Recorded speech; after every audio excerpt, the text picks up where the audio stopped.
Good afternoon, everyone. Sheila here in Boho Daydreams, and welcome to my channel. So this is part 4 of the Craft With Me Sweet Pea mini-series. In the last segment, we had stamped stuff, and then we had started, then I had started with this. And so it's still sitting here drying because I'm going to see if I can gesso over that and see what happens. Oh my goodness. So you saw me make a lot of mistakes in the last video, and I should have been paying more attention to what my stamps were doing and all that stuff. But it doesn't matter because we're going to try and gesso over it a little bit. So in this segment, you're going to need to get your gesso, and I'm using this one. I'm not an expert with gesso. I haven't used anything really other than this gesso because I had bought a different gesso and then I hadn't used it in 5 years, and now it's more like a modeling paste and it's not usable. So this is the one that I'm using. I got it on Amazon and I have linked that in the description box, and everything that I'm using I will link in the description box.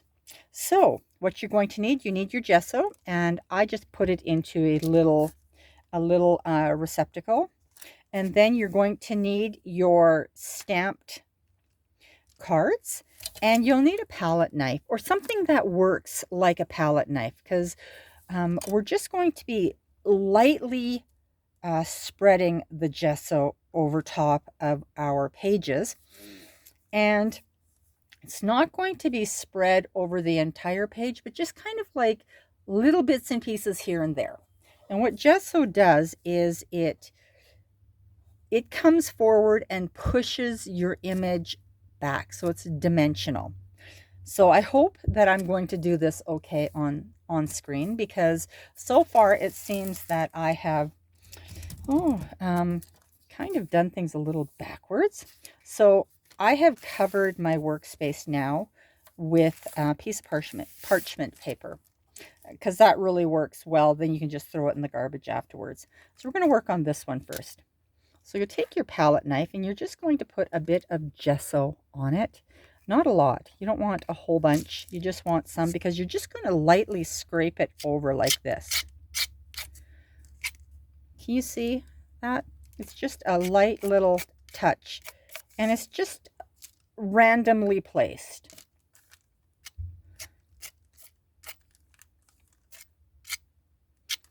And you see, and it just kind of pushes the image back, so you don't even know that it's upside down. It's supposed to be that way. It looks like it's supposed to be that way. Just kind of touch it up. I love to get the corners a little bit, and the edges just slightly like that. Maybe just run over that a bit. There. So we'll let that dry. And you can gesso them a couple of times if you like. It doesn't matter. If you're not happy or you didn't gesso enough because you were like a little on the side of caution, you just come back and do it again. This is the really fun part. This is fun. I love this part. You know, when I first did it, I felt like, oh my goodness, I can't get it right, because it felt like too much was being left on the image. But it doesn't matter, because then after this comes the gold flake, and it's going to dry, and it just looks like it's a bit old. I love that. Love the way they look. And then you don't put them together. Don't do that, because I did that with my, initially when I had painted them, and you know what? That's not good. That's not good. It'll rip your paper. I know that. I know it now. And this is why you need to have the waterproof ink, because once you start gessoing, it will spread and it will smear, and it smears so badly. I know, because that happened to me. I was mortified But you know, you just add a little more gold flake then when that happens. But still, you know it happened. My goodness. Oh, so pretty. I love, love, love this. I'm going to make another one like this. Probably not. Probably won't. It'll never happen the same way twice. You know, my accidents, they just never happen the same way twice.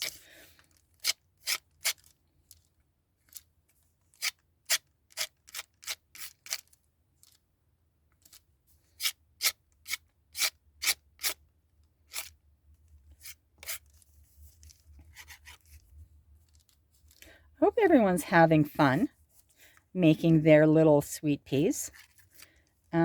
I've seen a lot of traffic to the sites. Ah! Where's my napkin? Never a napkin around when you actually need it. We're using this one. That was too much right there. I covered up the whole swirly thing.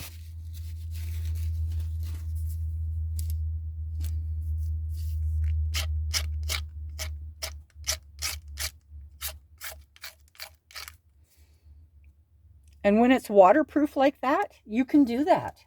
Because that's what I tried to do with my other one, and it smeared so badly that I had to put more gesso on top of it, and then it kept on smearing. That distress ink, it just kind of, it's like a gift that keeps on giving with the smearing.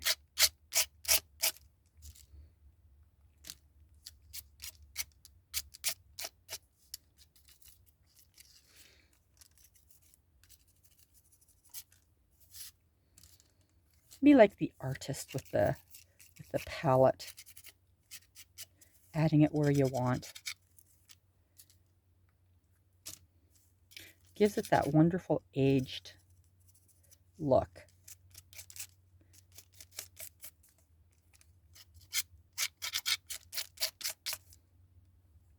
And you can always go back and add more if you like. This is going to be a shorter video because this just takes some time. That's all it does. Actually, all the steps take a little bit of time.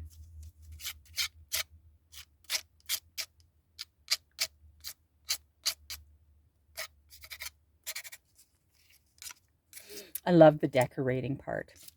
That takes a little bit of time too. This is just such a fun project.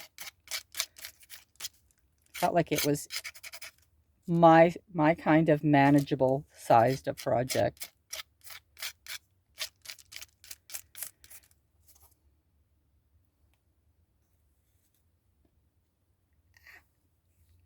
Uh-oh.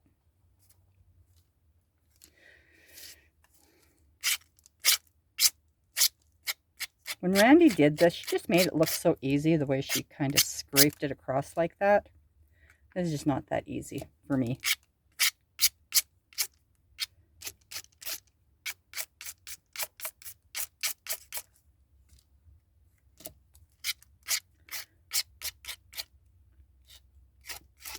If any of you notice my links at the bottom, that they're not coming up, you know, if I say it's gesso and it's coming up as collage paper, let me know. Because that was happening. I didn't know what was happening, but that was happening. Nice. So that's all we do with this. Now I'm going to take a quick look at this. See if I can remove the gold. Oops. Let me see. I need something that's a little bit stiffer. I might need to find some gilding brushes. I'm going to be right back. Okay, so I can't really find a gilding brush, but I found something that's just a little bit more heavy duty.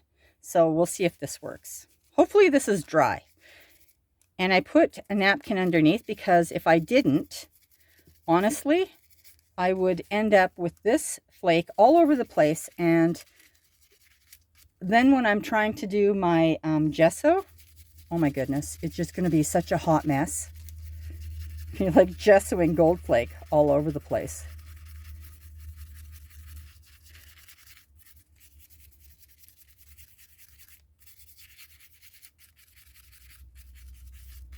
All right. That looks good. That looks really good. But now, okay, let's get rid of the mess. Oh my goodness. That stuff is everywhere. And by the time I'm finished with it, my fingers will be coated in gold flake and glue and gesso. It's just crazy. All right, get rid of that. Let's see.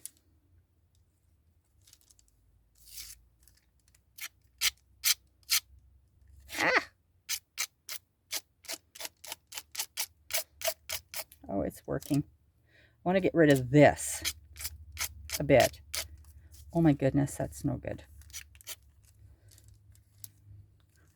I'm going to have to add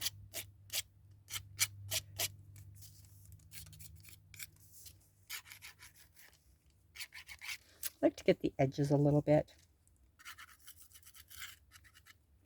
It gives it that seaside feel.